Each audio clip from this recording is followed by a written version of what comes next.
Jamaah tabligh ini paling banyak kena tuduhan macam-macam. Ada yang mengatakan gara-gara ikut jamaah tabligh bercerai dengan istri. Padahal kalau kita mau jujur, coba cek. Ternyata banyak juga orang yang gak ikut dalam gerakan jamaah tabligh cerai-cerai juga. Kemudian ada juga yang menuduh gara-gara ikut jamaah tabligh pekerjaan ditinggalkan. Ini mah dasar orangnya pemalas saja. Ternyata pada faktanya banyak pengangguran yang tidak ikut dalam gerakan jamaah tabligh, nggak bekerja.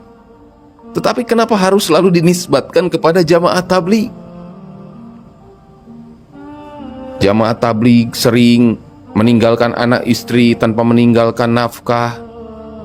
Jadi ternyata memang orang-orang yang berdakwah ini seperti artis, jadi sorotan terus. Padahal kalau kita mau jujur-jujuran, orang yang paling ikhlas dalam berdakwah ini ya jamaah ini. Mereka datang tanpa diundang, menggunakan harta diri mereka sendiri, nggak meminta upah, nggak meminta bayaran. Coba bandingkan dengan dakwah hari ini. Dan ajibnya, orang hari ini mengaku-ngaku dakwah ketika duduk di atas mimbar saja. Tapi kalau disuruh masuk ke pelosok, bagaimana untuk menghidupkan amal-amal masjid, mereka nggak mau. Bagaimana mengajak orang datang ke masjid, nggak mau. Jadi yang disebut dakwah ini sebetulnya yang mana? Padahal Allah subhanahu wa ta'ala jelaskan di dalam Al-Quran, di dalam surat Yasin ini, mengajak kepada Allah orang-orang yang tidak meminta imbalan apapun.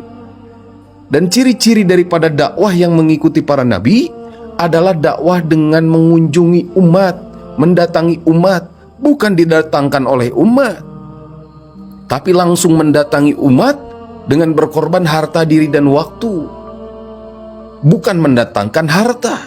Inilah dakwahnya para nabi.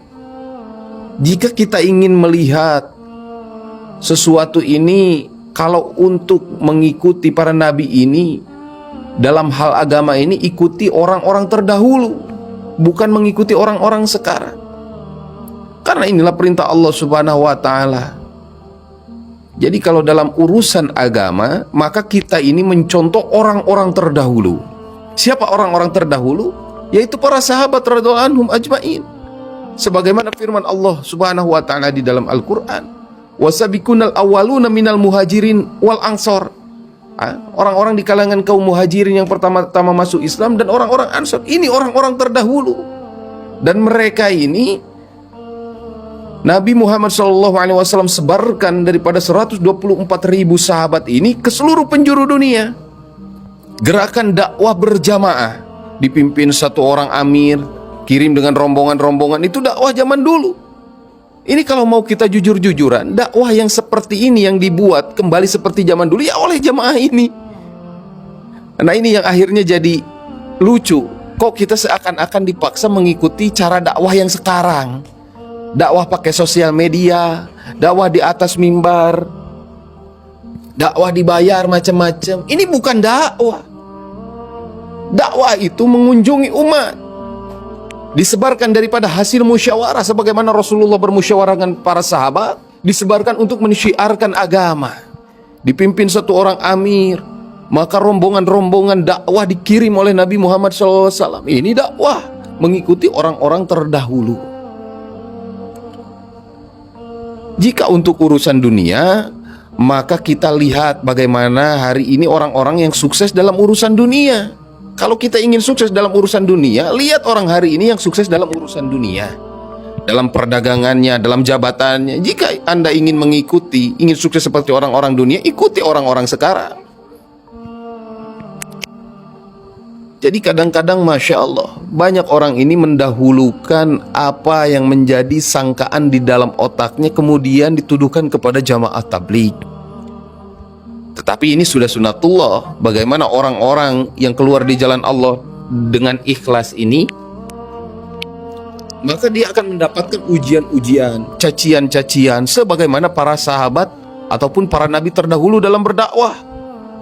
Nabi Nuh alaihi salatu wassalam berdakwah 950 tahun pagi dan malam, bayangkan. Yang ikut hanya 80 sekian saja. Caciannya banyak dari penduduk. Nah, ini adalah ujian-ujian dalam usaha dakwah. Para nabi terdahulu diuji dengan ujian yang begitu berat, dan puncak daripada ujian adalah apa yang dirasakan oleh Rasulullah SAW. Sehingga Nabi Muhammad SAW sampaikan, tidak ada ujian yang lebih berat yang diberikan kepada para nabi selain diberikan kepadaku, kata Nabi. Artinya ujian yang diberikan Allah dalam dakwah yang paling berat adalah kepada Nabi Muhammad SAW. Padahal Nabi Muhammad ini adalah kekasih Allah yang paling dekat dengan Allah. Tetapi ujiannya justru Allah berikan paling berat. Karena kenapa? Karena memang di dalam dakwah ini nggak ada yang namanya enak-enak. Kalau yang enak-enak ini bukan dakwah, tapi ceramah. Makanya hari ini jangan kita menganggap ini orang-orang yang pindah masjid, ngajak orang ini dikatakan bukan dakwah. Justru mereka lah yang berdakwah. Dan orang-orang yang berilmu harus memberitahu kepada masyarakat sesuatu yang benar. Sampaikan. Jangan justru menambah fitnah daripada masyarakat, akhirnya membenci jamaah ini. Ini yang dikhawatirkan. Akhirnya orang banyak menganggap kurang baik terhadap jamaah ini, dikarenakan orang yang berilmu justru menjuruskan orang lain yang tidak tahu agar lebih gak suka kepada jamaah ini. Ini yang salah. Maka harusnya ada kerjasama. Bagaimana orang-orang alim ini mendukung daripada jamaah-jamaah yang bergerak ini. Bagaimana mereka menarik masyarakat untuk kembali ke masjid. Ini bukan untuk jamaah, tetapi untuk para ustadz, agar bagaimana memudahkan pekerjaan para ustadz mengamalkan ilmunya, mengajarkan ilmunya. Coba lihat bagaimana orang-orang Masya Allah yang berilmu. Ada seorang ulama dari NU, ulama besar, tokoh ternama, Kiai Haji Idrus Romli. Dia kalau ada jamaah senang. Apa kata dia? Saya merasa terbantu dengan adanya jamaah. Coba bayangkan kalau Kiai datang ke setiap rumah setiap hari, lah kapan ngajarnya? Tetapi dengan adanya jamaah, ada kerjasama. Sebagaimana datangnya muhajirin disambut oleh sesuatu yang baik oleh Ansor. Harusnya seperti itu. Kalau kita memang benar-benar merisaukan keadaan umat Rasulullah SAW.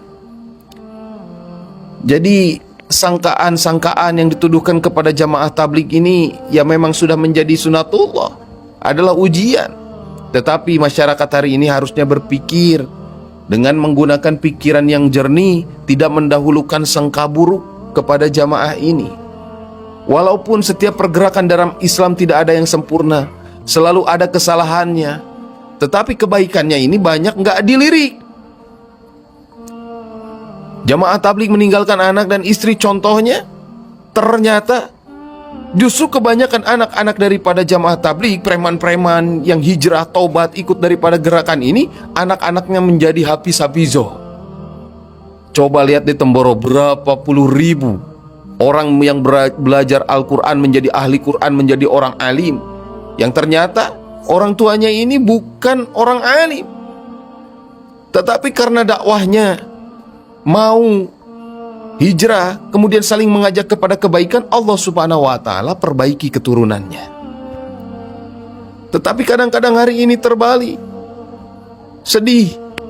Orang tuanya kiai tapi anaknya ini sama sekali nggak mau mondok dan nggak kenal agama. Maka ini semua harus kita luruskan untuk sama-sama saling berpikir, saling melihat kebaikan dan saling menutup keburukan.